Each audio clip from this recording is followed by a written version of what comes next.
Hi guys, welcome back to my channel.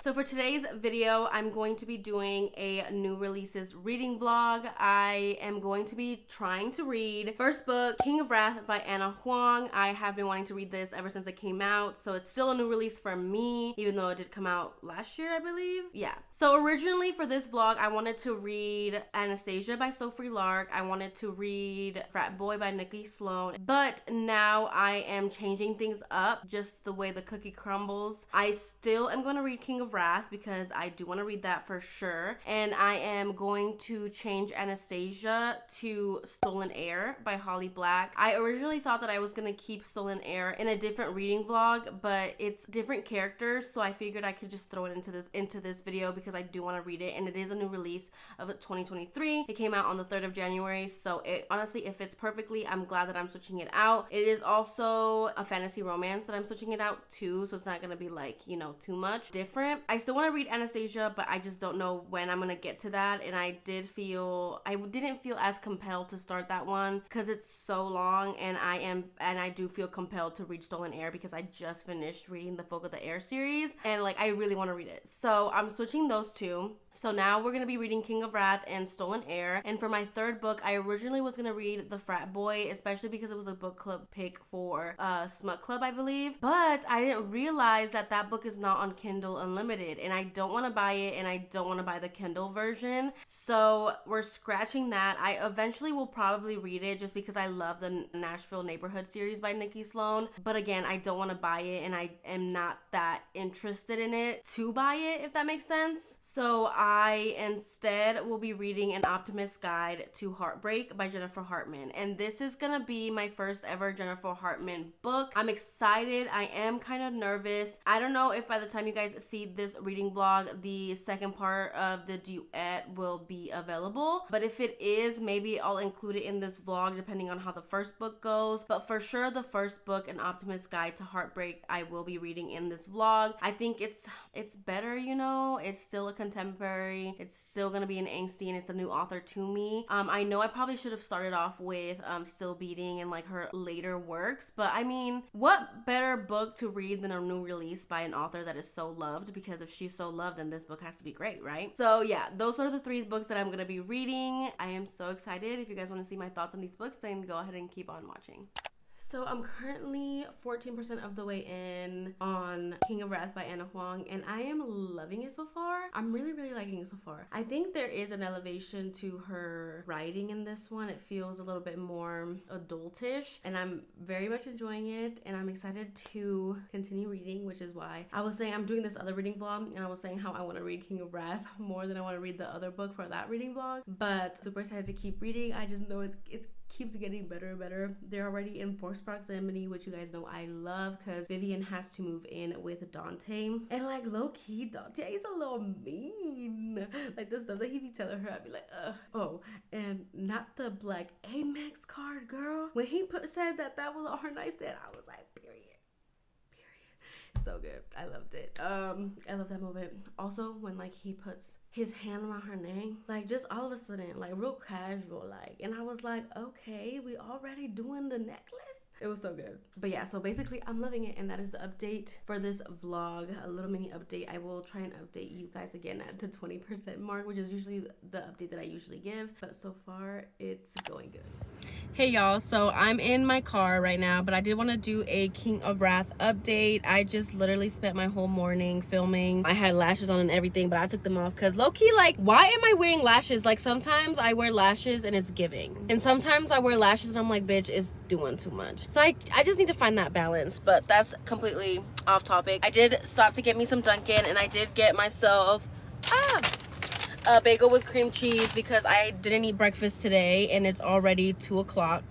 And I didn't want to eat something so big because I know my boyfriend's gonna come home for lunch, and I need to prep that for him whenever he decides to take lunch. Since I spent all day like getting ready, picking up the apartment, filming, I wanted to head out, get some coffee, get some food, and park and read for a little bit, because I know that once I get back home, I'm gonna be nonstop. I'm not gonna find time to read when I get home, so I'm deciding to choose sometime right now in my car while I eat and sip on my coffee to read some more of King of Wrath. But I refuse to keep reading King of Wrath before I update you guys, because I am like 65% of the way in, and I know, I'm so sorry. Last night I picked up that book and I was reading it, and like I was flying through it. I was flying through it, girl. No regrets. I had to force myself to stop because I was like, I'm already past the 50% mark and I haven't updated this vlog, so I had to. So I've literally been putting it off, even though I want to jump right in and finish it. So I wanted to update you guys. Basically, the update is that I'm loving it. I love Dante. I love me some Dante. But I also love Vivian. I love her so much. She's just like, she's such a lady, but she doesn't back down. Like, she's not badass because she's not out here, but she's like a lady. She's sophisticated. She got her own shit going on. She's just a boss woman. You know what I mean? She's a woman. And I'm just like, wow. I love it. I love to see it. And Dante and her together. Oh my gosh. I got to the mirror scene. I got to the car scene. I mean, we knew that Anna Huang was gonna bring it with the spice, but it's so good so far. Like, we already know that she's gonna find out about the whole arrangement, and hopefully the third act breakup isn't like too third act breakup-y. But I also like the tension and the chemistry and the fact that he like wants her so bad, but like, and he's like taking her, but he knows that it can't last forever because he's like withholding information from her, and she's like slowly falling for him. The stuff that he does for her, the last date that they go on after the car scene, oh my gosh, so cute. I am loving it. I am loving it. While I'm reading it, am I getting that like 5-star feeling? No. But am I liking this series more than the Twisted series? I think so. But you know what? I still have 40% left. No, 40% left of the book. So my opinion might change. I might get that 5-star feeling depending how the rest of it goes down. I think that Anna Huang's writing in this is the best that it's been. It's so good. I'm eating it up, you guys. I'm loving it. So I'm going to pause here and I'm going to continue reading and update you guys, maybe a little time lapse, a little something like that. And yeah, that's my update for King of Wrath. Also, if the audio sounds so bad in this clip, is because I hella forgot my tripod that has my microphone on it. Like, I forgot everything. I forgot the light, I forgot the microphone, I forgot the tripod, girl. And I was like, oh my god, I'm not going back to go get it. Also, if you hear the heater on in my car, it's because it's cold, girl. Do you see how gloomy it is? I mean, but you know, perfect weather to read. I'm about to bash, sip on some coffee. I'm so excited. I haven't even taken my first sip, y'all. But yeah, that's it for this update, and I will talk to you guys soon. Okay, brief intermission. I was about to set up to literally record myself reading, but like, where am I gonna put my phone? Like, wow, I should have brought my... Not prepared, but I will try to get more like a B-roll when I get home. We'll see. I really played myself. I really did.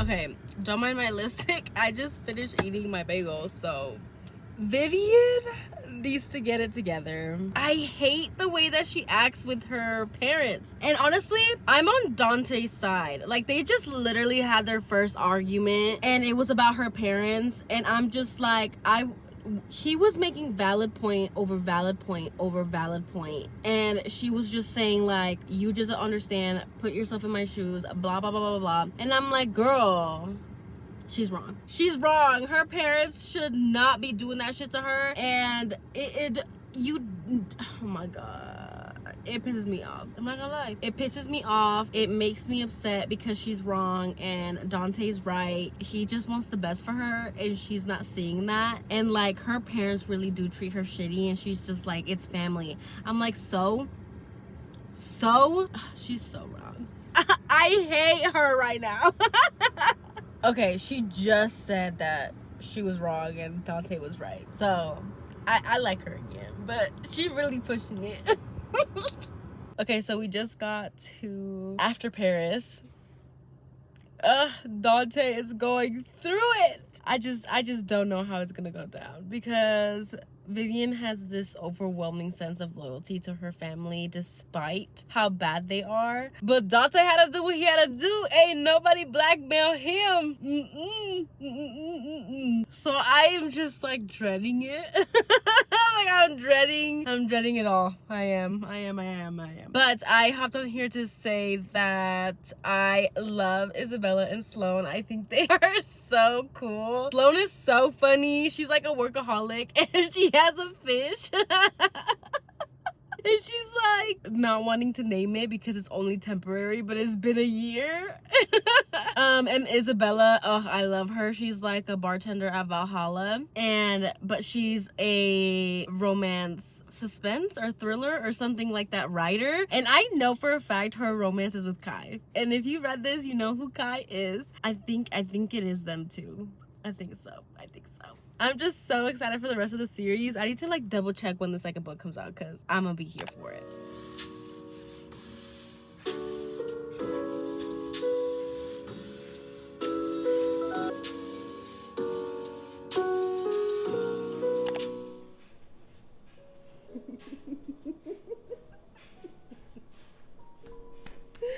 Period. Dante, just Dante, bro.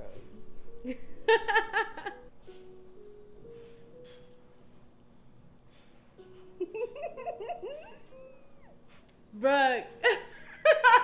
Okay, so we in the middle of like the whole third act breakup, I guess, and they're at this ball, and Kai, knowing damn well what he doing, I see you, that's all I'm saying. He literally did that on purpose because he knew it was gonna piss Dante off. Love to see it.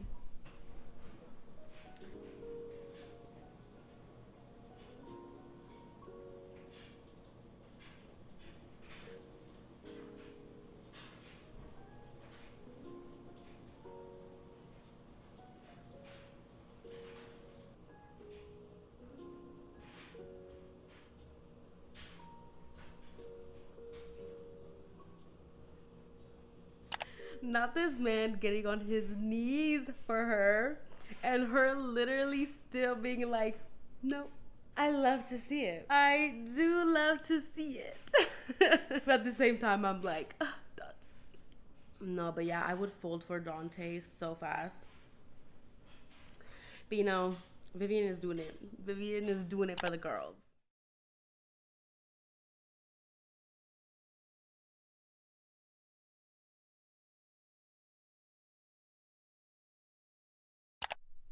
Hey guys, so I'm here to do an update on the next book that I'm reading for this vlog, which is An Optimist Guide to Heartbreak, my first ever book by Jennifer Hartmann. So I'm excited to see what it's giving, you know. I have heard mixed reviews about this duet, but I am still gonna give it a shot. I made it up to 28% last night, and I guess first initial thoughts is that I like the writing. It's meshing very well for me. I do think that the heroine is a little quirky. She likes to babble and she's very optimistic, which, I mean, the title tells you, you know, but not to say that I don't like her, because I do like her. She hasn't done anything too like embarrassing or like, you know, to give me like the ick, but she is a very quirky heroine. She's very optimistic, very positive, which I am appreciating from her, because it's gonna be grumpy sunshine. We have met the hero and he is very grumpy. He is going through it. It's like these two people, Lucy and Cal, they know each other from childhood. They were best friends with, well, Lucy was best friends with Cal's sister, Emma. Something happens to Emma. We don't know what happened to Emma. We have no idea. And I'm pretty sure we don't find out in the first book. I think we find out what happens to her in the second book, which I think is kind of stupid, but anyways, yeah, so they both went through this tragedy with Emma, and Cal kind of went one way with grief, and it seems like Lucy went the other way. So Lucy looks at life with hope and positivity, and she wants to remember Emma, and she just loves those memories of her best friend, right? And Cal, on the other hand, he's very grumpy, he's very closed off. He's like, I don't want to talk about her, I don't want to know nothing, I don't want to relive the memories. Like, he's like in a dark place about it, you know? So they are very much opposites attract. Grumpy Sunshine for sure. And it is forced proximity, kind of a workplace romance, because Lucy ends up applying for the receptionist at Cal's auto shop. That's how they kind of get closer together. Also, Lucy does buy Cal's old home, which is where him, his mom, and Emma used to live. And then she, with her parents, used to live next door, but she ends up buying Cal's old house, right? So this is how they are kind of forced together, and she does go looking for him because she kind of wants to reconnect, and she's always looked for him. Like, when her parents moved her away after whatever happened to Emma, she tried to get into contact with him through social media, just looking him up, and he doesn't have any of that, so it was very difficult. She couldn't find him. But yeah, I'm at this point where there is this connection between them that's not Emma, obviously, because they do have that connection, but they have this separate connection where they were kind of falling in love with each other as teenagers, but then since what happened with Emma kind of tore them apart, when they come back together, it's still there. So we are feeling it, which I am really liking. I'm invested, okay? I guess that's what I'm trying to say. I'm kind of nervous to see where this kind of goes. I am also liking the journal entries from Emma. It gives you an insight on who Emma was and how she viewed her brother and Lucy, her best friend. So, oh, and also Lucy has some sort of illness. She has a scar down her chest, and I think she has like heart problems, but she told Emma and Cal that it was just asthma, and I'm guessing that's gonna play a bigger part later on, because maybe she'll have a reaction or she'll have to go to the hospital or whatever it is. I'm guessing that's gonna come to light at some point. But anyways, overall, that's my update. That's how I'm feeling. I'm enjoying it. I'm gonna continue reading, so I will update you guys when I have more thoughts around like the 50% mark. Chapter 13, page 153. Cal, sir, please. Okay, so I've just been reading for like a straight minute, and I think that from the 30% mark to where I'm at now, which is 60%, which I didn't even realize that I was at 60% until I was at 60%. I was like, oh, wait a goddamn minute, I gotta fucking do an update. That says a lot, because I was binging it. Like, I was reading a lot, and like I was like losing track of time, and I was enjoying it immensely. Like, I was like giggling and screaming and laughing throughout that whole time, and it is just so good. So good. Like I said, Hal is just, I don't know what it is about a grumpy, broken man that I just can't help but literally love. And there's also like the sunshine heroine that I just love when they're paired together. Like, I'm just a whore for the grumpy sunshine. What can I say? I'm on chapter 15. This is gonna be right after the fair, and I think like good shit's about to happen. It is definitely a slow burn. I mean, we're at 60% and they haven't even kissed. They'd have this moment, and I think that Jennifer Hartmann has done such a good job of building the tension and the sexual tension, and just kind of reconnecting their relationship and what they had when they were younger through the past and present. And not necessarily past and present, I mean kind of past and present, but it's not like a specific chapter of the past. It's more like we get to see their past relationship through Emma's journals, and just the memories that hit both characters. Mostly hit Lucy's character when she's she's like living life, you know, she'll get reminded of Emma while she's like living life, you know, just memories and stuff that we get to see through her point of view. We do not get to see Cal's point of view at all. So I'm guessing it's only in Lucy's point of view, which is kind of sad, but you know, because I live for a dual POV, okay? Which is totally fine because I'm getting what I need through Lucy's point of view. I feel like Jennifer Hartmann does a very good job with that as well. So honestly, I'm just eating this book up. Like, what can I tell you? I am loving it so much. I can't believe I'm already 60% of the way in. I'm most likely gonna finish it today. Am I going to read the second book? Yes. In this vlog, I don't know. It honestly kind of depends on the ending of the first book, I guess. Because, okay, so you guys know I want to read The Stolen Heir, but I haven't picked up The Stolen Heir ever since I finished the Folk of the Air series, and I'm just kind of like, not that I don't want to pick it up, but is it a physical book? So right now I've just been really into like my iPad or my Kindle. So maybe instead of The Stolen Heir, we'll read the second book in this duet. I don't know. I might make a IG poll and see what you guys say, which I feel like most likely you guys are gonna say to finish the duet. I am kind of nervous though, because I did hear that the second book is not as good as the first book, so I'm kind of nervous, but we're not on the second book. We're on the first book, and it is so good so far. I think Jennifer Hartmann is gonna be one of my top favorite authors. It just kind of depends, you know? It just kind of depends, but she's going up there. She's going up there. I'm just ready to read chapter 15, girl. I don't know what's gonna happen, but I have an inkling, so I am wanting to dive right in. I will be taking my lunch here soon, probably like at 1 o'clock, and I'm gonna go get Tessa Bailey's new book at Target because the Target edition has exclusive content of Brendan proposing to Piper, and I was like, period, because I need that. I need that in my life. I really do. I have been wanting to read It Happened One Summer so much, and I will be rereading it because I'm actually annotating a copy for my book bestie Janelle, so I need to do that here soon, and I want to make it super pretty. I've never annotated a book for someone before, but I think it's going to be super fun, and I just love annotating a book and putting my thoughts, and it is one of my all-time favorite books, so I'm just so excited to reread it. But anyways, that's it for the update. I'm going to get back to reading and then update you guys when I've finished the book.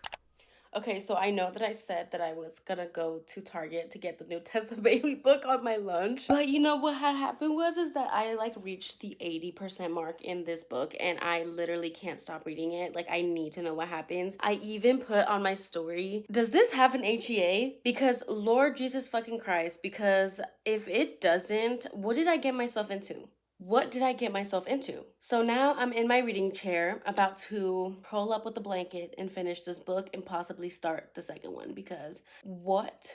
And it was just getting good. It was just getting good. I was like, now I feel so bad for Cal. Like, what am I gonna do? What am I gonna do? Anyways, what I'm gonna do is finish this book on my lunch because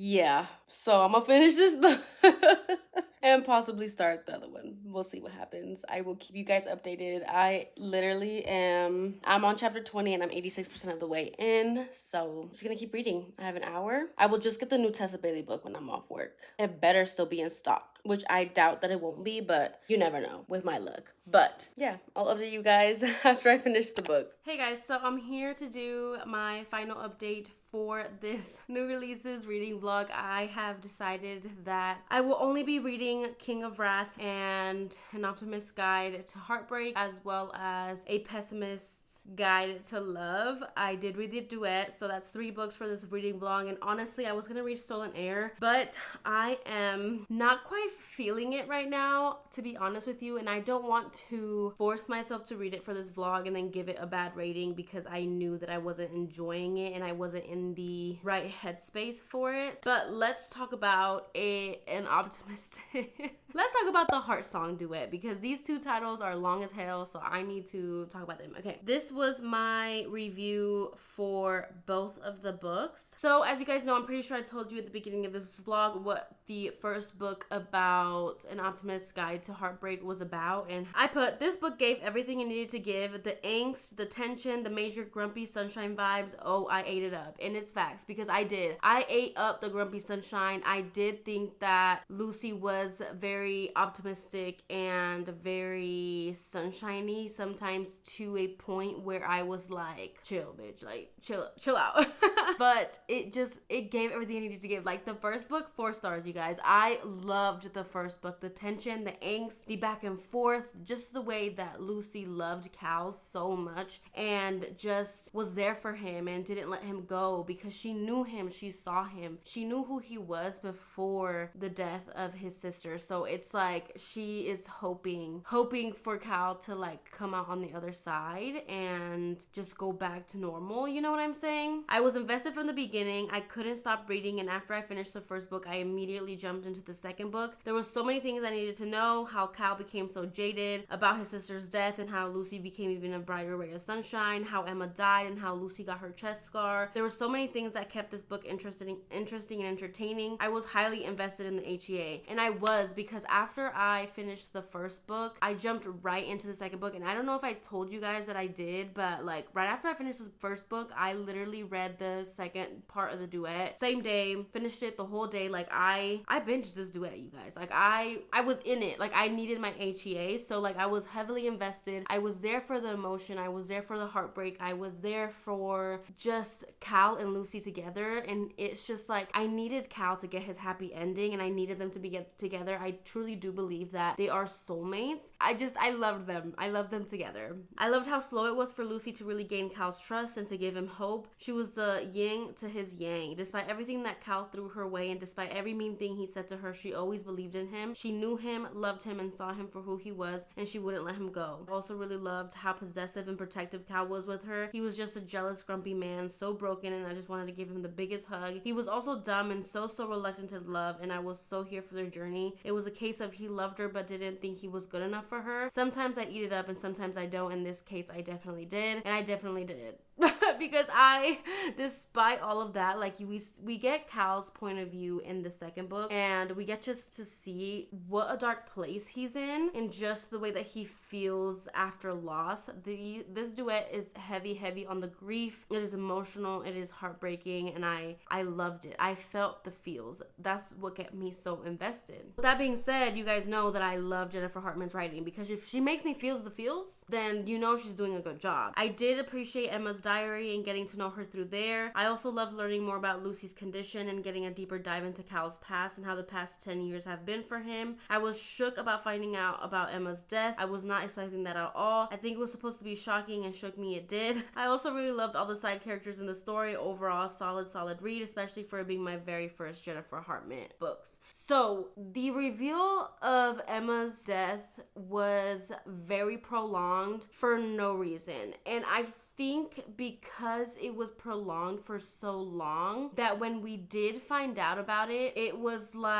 shocking, obviously, to learn how she died, but because it took so long, it kind of felt flat. Like it wasn't more towards the end of book 2 where we find out, so we were like, what's the point? Like, what was the point of us not knowing what happened? You know, like the whole time I was reading, I wanted to know what happened. Like it had to be something bad for both these characters to have such a dramatic change to their lives, their personality, and all of it. So I think because we learned about it so late, it really fell flat, and I do believe that I'm not the only one who feels that way. I feel like it was shocking. It was something that I was not expecting. It really was a curveball. But after I learned about it, it didn't leave me feeling anything extra. It didn't leave me like shook, you know, like I couldn't stop thinking about it. Like, no. I really think that if we would have found out about it earlier and maybe experienced it earlier, it might have had a longer effect on us, the readers, and we would have been able to see and put more emotion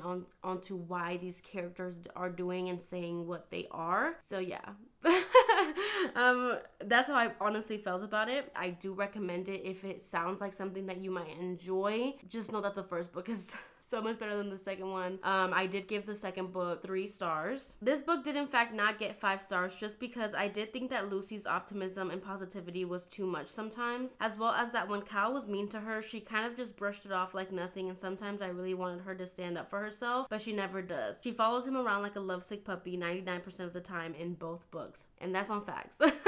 And that's all facts, because I loved the fact that she was the sunshine to Cal's grumpy, but there is so much sunshine that a person can take, okay? And at some point I was like, damn, girl. There was a lot of crying as well. I didn't put that in my review, but there was a lot of crying on her part, just because she cries when she's sad, she cries when she's happy. She's just a very emotional kind of gal. And like I said, the optimism and the positivity, it was good, but at some point I was like, there's no way that somebody can be this positive. Or honestly, maybe I just never met somebody like that, but I did think it dragged a little bit. I also think that Cal was mean to her. He does say some mean things to her, and he does push her away because he doesn't believe that he's good enough for her, and he doesn't want to love somebody and then have to lose them again. So it's very valid the way that he's acting, but sometimes I wish that she would have put her foot down and been like, listen, you don't get to treat me this way despite everything that you went through. Like, I understand, I went through it too, like, I get it, but that doesn't give you any right to treat me the way that you're treating me, you know? Like, sometimes I really wish she would have just put her foot down, spoke up for herself.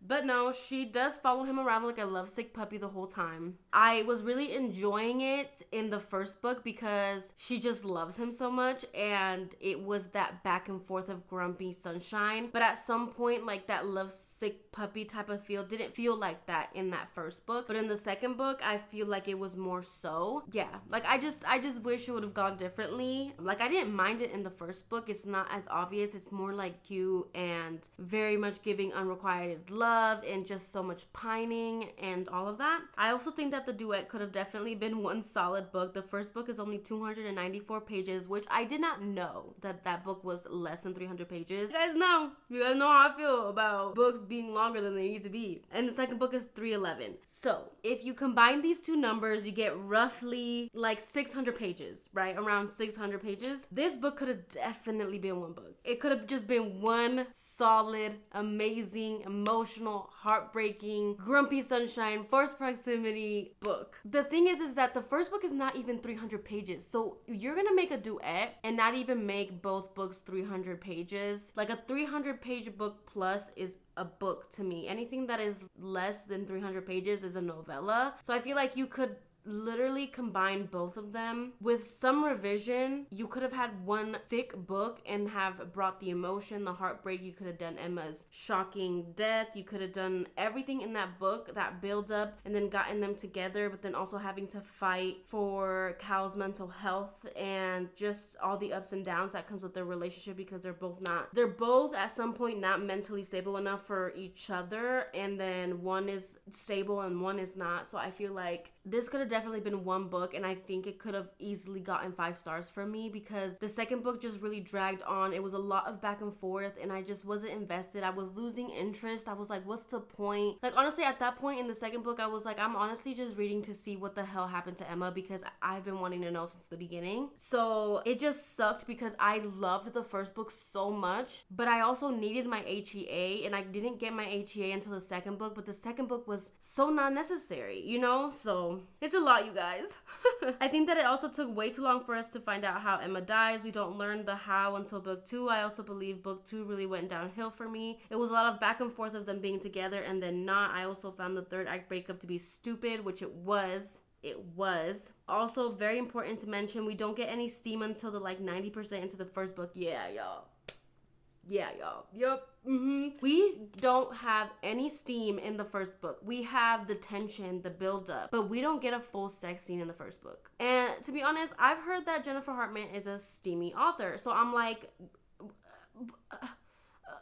I'm confusion. I am. At the end, we get this moment with them where he does some stuff to her, but it's not like full on penetration. Then what happens right after he does that to her is like a third act breakup, or yeah, basically. And then it ends on a cliffhanger, and then you read book 2. So it's like you get nothing. You get nothing. So if this was one book, I feel like we could have had all that, but then we could have had the steamy scenes and stuff. And you do get steamy scenes in the second book. Were they great? It depends on the person. I did think the steamy scenes were sometimes cringy, but also good, but also it really took me out. Because the way that Lucy is, she's more of that good girl that's make love to me. And Cal is more like, I'm gonna fuck you and I'm gonna talk dirty to you while we doing it. You know what I mean? So it was that juxtaposition and it wasn't clicking for me. Don't get me wrong, like Cal, he has a dirty mouth and I was here for it. I was like, that's why I'm saying like it was good, but like I did find myself not connected. I did find myself having to like be out of the story and be like, oh, they're having sex. Like this is a sex scene and it's hot, it's good, but it's also kind of giving cringe. Like, do I even like it? Like, you know? So it was getting very much that. Basically, it was so very frustrating, and when I was finding myself losing interest the more I read, and that sucked because I really truly loved the first book. Like I said, overall, I love the duet. I love Jennifer Hartmann's writing, and I can't wait to read more by her. Maybe recommend if you're looking for a tension, angsty-filled, heartbreaking, emotional read, and if you love Jennifer Hartmann already. That was my review on Goodreads. We kind of dove a little bit more into it than what I had written in my Goodreads view, but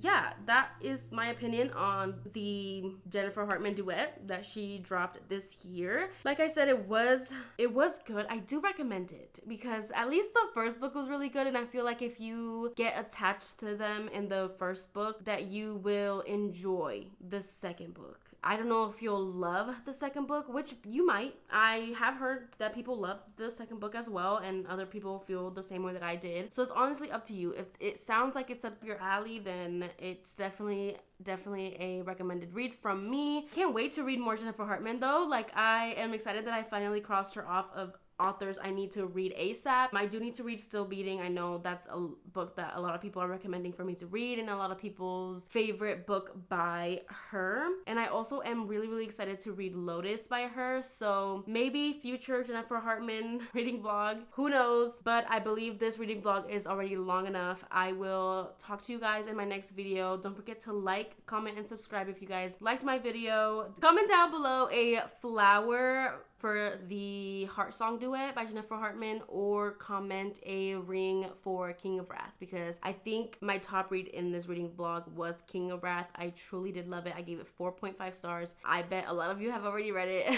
We love a Dante, we love a Vivian. But yeah, I hope you guys enjoyed this vlog. I can't wait to see you guys in my next video, and I will talk to you guys soon, and I will see you guys in my next one. Bye guys.